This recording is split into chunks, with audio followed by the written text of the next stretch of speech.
बात करते हैं एकादशी की रात्रि में श्री हरि के समीप जागरण करने से क्या लाभ होता है।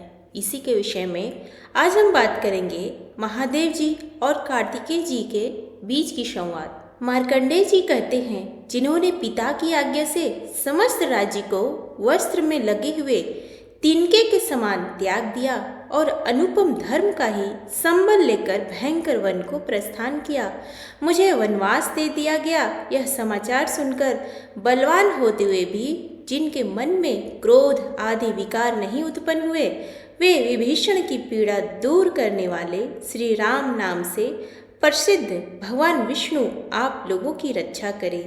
एक समय की बात है, सब धर्मों के ज्ञाता, वेद और शास्त्रों के अर्थ ज्ञान में पारंगत सबके हृदय में रमण करने वाले श्री विष्णु के तत्व को जानने वाले तथा भगवत परायण प्रहलाद जी जब सुखपूर्वक बैठे हुए थे, उस समय उनके समीप 100 धर्म का पालन करने वाले महर्षि कुछ पूछने के लिए आए।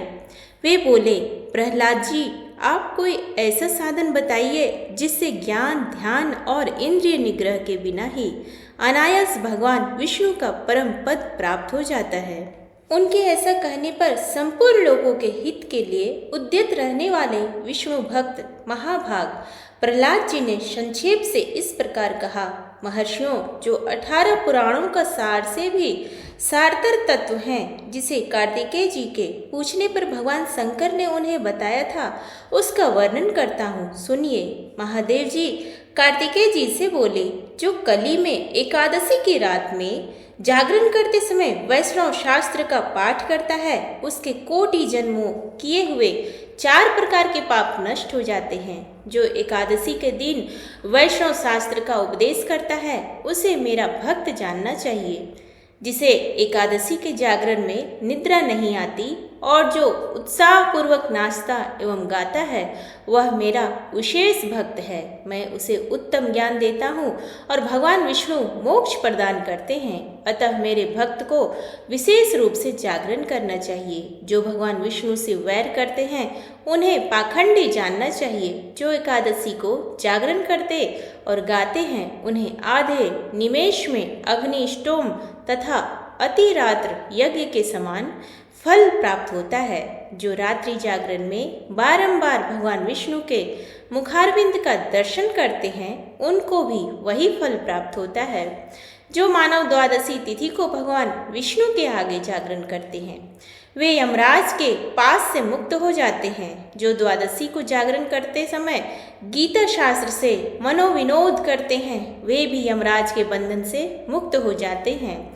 जो प्राण त्याग हो जाने पर भी द्वादशी का जागरण नहीं छोड़ते, वे धन्य और पुण्यात्मा हैं। जिनके वंश के लोग एकादशी की रात में जागरण करते हैं, वे ही धन्य हैं। जिन्होंने एकादशी को जागरण किया है, उन्होंने यज्ञ, दान, गया श्राद्ध और नित्य प्रयाग स्नान कर लिया।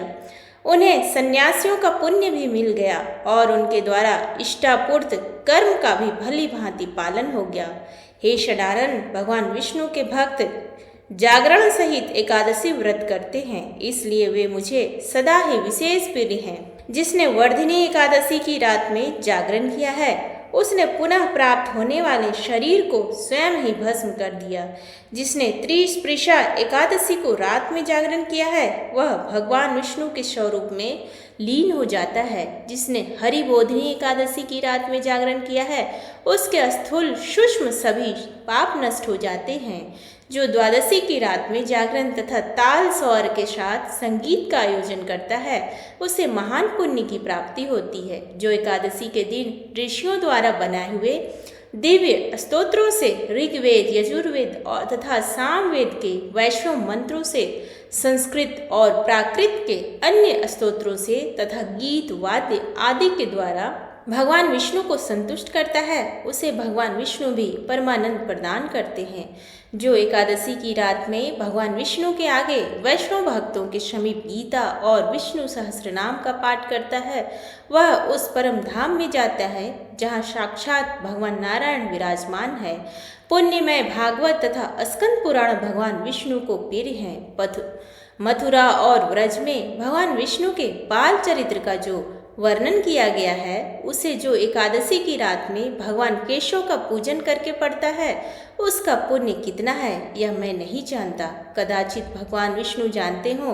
बेटा, भगवान के समीप गीत, नृत्य तथा स्तोत्र पाठ आदि से जो फल होता है वही कली में श्री हरि के समीप जागरण करते समय विष्णु सहस्रनाम, गीता तथा श्रीमद् भागवत का पाठ करने से सहस्र गुना होकर मिलता है। जो श्री हरि के समीप जागरण करते समय रात में दीपक जलाता है उसका पुण्य 100 कल्पों में भी नष्ट नहीं होता। जो जागरण काल में मंजरी सहित तुलसी दल से भक्तिपूर्वक श्री हरि का पूजन करता है उसका पुनः इस संसार में जन्म नहीं होता। स्नान, चंदन, लेप, धूप, दीप, नैवेद्य और तांबूल यह सब जागरण काल में भगवान को समर्पित किया जाए तो उससे अक्षय पुण्य होता है। हे कार्तिकेय, जो भक्त मेरा ध्यान करना चाहता है वह एकादशी की रात्रि में श्री हरि के समीप भक्ति पूर्वक जागरण करे। एकादशी के दिन जो लोग जागरण करते हैं उनके शरीर में इंद्र आदि देवता आकर स्थित होते हैं। जो जागरण काल में महाभारत का पाठ करते हैं वे उस परम धाम में जाते हैं जहाँ सन्यासी महात्मा जाया करते हैं।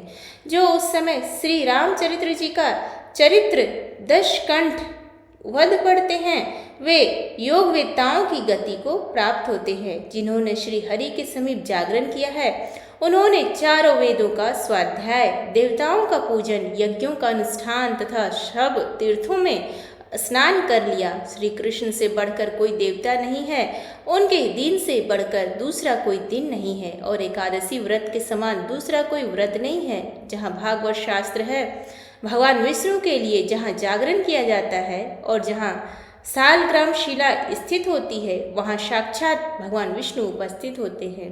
उम्मीद है आपको आज का ये विवरण पसंद आई हो। प्लीज़ वीडियो को लाइक करें, शेयर करें और चैनल पर नए तो सब्सक्राइब करें। कमेंट बॉक्स में श्री हरि विष्णु लिखना ना भूलें। धन्यवाद।